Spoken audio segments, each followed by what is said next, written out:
Kompas Malam didukung oleh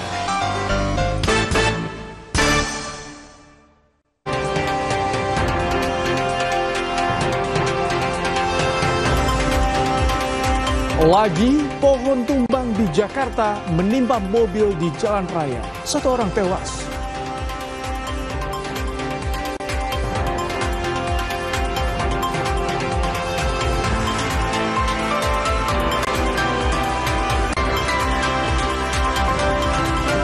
Hujan deras sepanjang Kamis sore, Jakarta dikepung macet.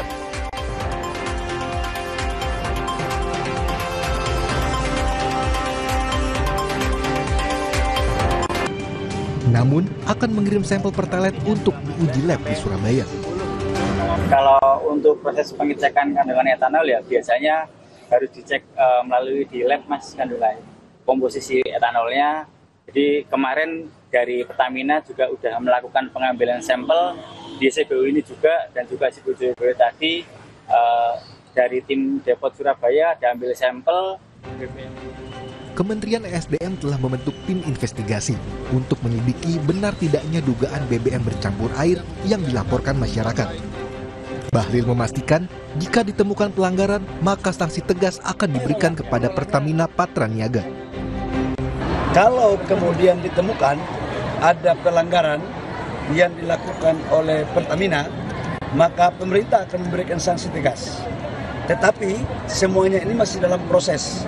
Kita harus cek kebenarannya tentang kualitas daripada minyak. Kita tunggu hasil daripada apa yang dilakukan oleh Lemigas. Ya, paling lama saya butuh waktu 1-2 hari. Besok saya akan rapat langsung memimpin di Jakarta. Ada tim khusus Pak untuk menyelidiki ini? Ada tim khusus? Ada tim, saya sudah turunkan tim. Dirjen Migas, Lemigas, BPH Migas, dan tim dari Pertamina Patraniaga. Ya. Dalam upaya menanggapi keluhan soal kualitas produk BBM, Pertamina membuka pos pelayanan dan pengaduan bagi konsumen yang terdampak BBM jenis Pertalite. Posko pengaduan dibuka selama 3 hari, mulai 28 hingga 30 Oktober 2025. Tim Liputan, Kompas TV. Saudara, Presiden Prabowo segera menggelar rapat terbatas untuk membahas utang kereta cepat Indonesia-Tiongkok atau WUS. Utang WUS menuai polemik hingga adanya dugaan korupsi di dalamnya.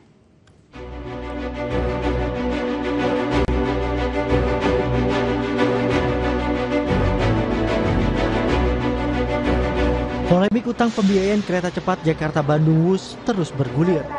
Presiden Prabowo Subianto akan menggelar rapat terbatas untuk membahas utang kereta cepat Indonesia-Tiongkok atau WUS. Itu nanti dibahas khusus. Maksudnya nanti akan ada rapat khusus ada dengan pembahasan Presiden? Khusus untuk itu. Dengan Presiden, Pak? Ya. Oke. Mbak Sita, Kapan Pak kira-kira Pak Menteri Keuangan Purbaya Yudi Sadewa menanggapi pernyataan Presiden ke-7 RI Joko Widodo yang menyebut proyek WUS bukan semata mencari keuntungan finansial. Menurut Purbaya, pernyataan Jokowi ada benarnya, meski manfaat pengembangan kawasan belum sepenuhnya terasa. ada betulnya juga sedikit, karena kan WUS itu sebetulnya ada misi regional development juga kan. Tapi yang regionalnya belum dikembangkan, mungkin di mana ada pemberhentian di sekitar jalur WUS supaya ekonomi di sekitar itu tumbuh. Itu yang mesti dikembangkan ke depan. Jadi sebelumnya Jokowi menyatakan WUS tidak ditujukan mencari laba, melainkan investasi sosial jangka